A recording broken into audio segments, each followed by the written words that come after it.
بسم اللہ الرحمن الرحیم۔ تمام دوستوں کا السلام علیکم ورحمۃ اللہ وبرکاتہ۔ امید کرتا ہوں کہ میرے تمام دوست، تمام ویورز خیریت سے ہوں گے جو میری ویڈیو دیکھ رہے ہیں۔ اللہ تعالیٰ آپ کو ہمیشہ خوش رکھے، سلامت رکھے۔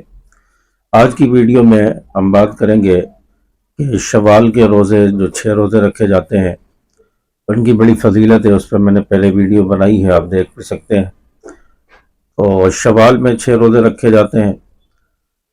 اب یہاں پر سوال یہ پیدا ہوتا ہے کہ کسی شخص کے یا کسی عورت کے رمضان کے روزے رہ گئے، قضا ہو گئے، اور عورتوں کے جو ایام آتے ہیں، ہر مہینے کے پیریڈ آتے ہیں، اس میں ان کے روزے رہ جاتے ہیں۔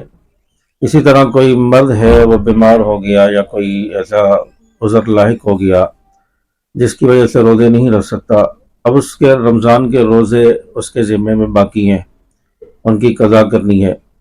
تو اب یہ شخص پہلے شوال کے روزے رکھے یا رمضان کے قضا روزے رکھے؟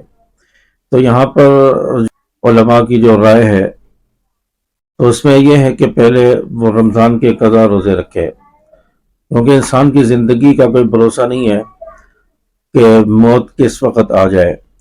تو اس لیے جو فرض روزے قضا ہو گئے، چھوٹ گئے رمضان میں، تو سب سے پہلے تو ان کی قضا رکھے، تاکہ جو ذمے میں فرض باقی ہے، جو فرض روزے رہ گئے، وہ فرض روزے ادا ہو جائیں، ان کی قضا ہو جائے۔ اس کے بعد جو وقت بچے گا اس میں آپ شوال کے روزے رکھ لیں۔ تو سب سے پہلے تو آپ نے قضا روزے رکھنے رمضان کے۔ عورتوں کے جو ایام میں جتنے روزے 5، 6 یا 8 روزے، 10 روزے جو چھوٹ گئے ہیں، ان کی پہلے قضا کریں۔ اس کے بعد اگر وقت بچتا ہے تو اس میں آپ شوال کے روزے 6 روزے رکھیں۔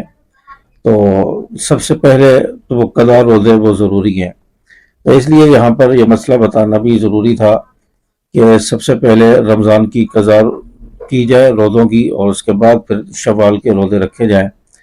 تو امید کرتا ہوں کہ بات آپ کو سمجھ آ گئی ہوگی، ویڈیو سمجھ آئی ہوگی۔ ویڈیو کو لائک اور شیئر کر دیں، اور چینل کو سبسکرائب کر دیں۔ السلام علیکم ورحمۃ اللہ وبرکاتہ۔